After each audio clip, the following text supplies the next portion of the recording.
এবং ফ্যাসিস্ট হাসিনাকে ফ্যাসিস্ট করার পিছনে প্রথম যেই ধাপ সেটা হলো তত্ত্বাবধায়ক সরকার বাতিল।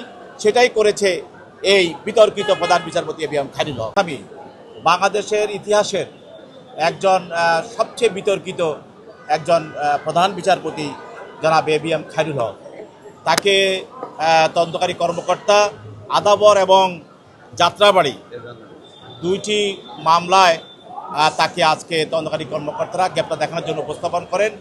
একটি মামলায় সে এজাহার নামীয়, আরেকটি মামলায় তার সে সন্দেহভাজন হিসাবে তাকে গ্রেপ্তার দেখানোর জন্য প্রার্থনা করা হয়।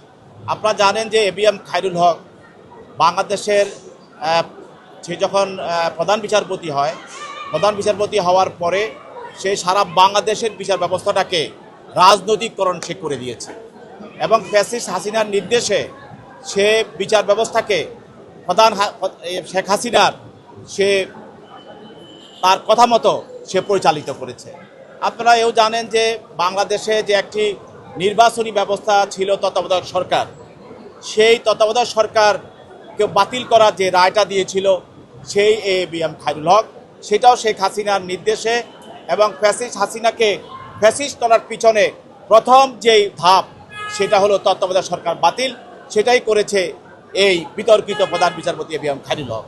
এবং বাংলাদেশে গত 17 বছর যে আন্দোলন সংগ্রাম হয়েছে মানুষের ভোট অধিকারের জন্য, মানুষের মানবাধিকারের জন্য, মানুষের মৌলিক অধিকারের জন্য এবং দেশের স্বাধীনতা সার্বভৌমত্ব রক্ষা করার জন্য যত আন্দোলন সংগ্রাম হয়েছে এবং সর্বোপরি যে লাস্টে যে বৈষম্য ছাত্র আন্দোলন হয়েছে, সব কিছু আন্দোলনের মূলে ছিল এই তত্ত্বাবধায়ক সরকার বাতিলকরণ।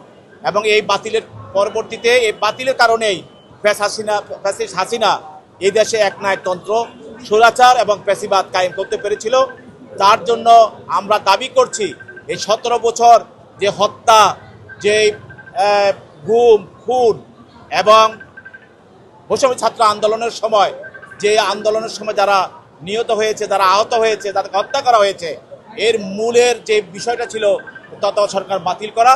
এই জন্য এই সব হত্যার সঙ্গে হত্যার বিষয়ে এক খায়রুল হককে জড়িত করা উচিত এবং তাকে এই সব বিষয়ে তাকে জিজ্ঞাসাবাদ করা উচিত এবং তাকে এই মামলাগুলোর সঙ্গে জড়িত করে এবং দৃষ্টান্তমূলক তাকে শাস্তি দেওয়া উচিত, যেন কোনোদিন কোনো প্রধান বিচারপতি বাংলাদেশের বিচারালয়কে একটা ফ্যাসিস্টের আন্ডারে বা প্রধানমন্ত্রী ফ্যাসিস্ট হাসিনার মতো কোনো প্রধানমন্ত্রীর আন্ডারে যেন না নিতে পারে, সেই বিষয়েও আমরা এই আজকে আদালতে বক্তব্য রেখেছি। তারপর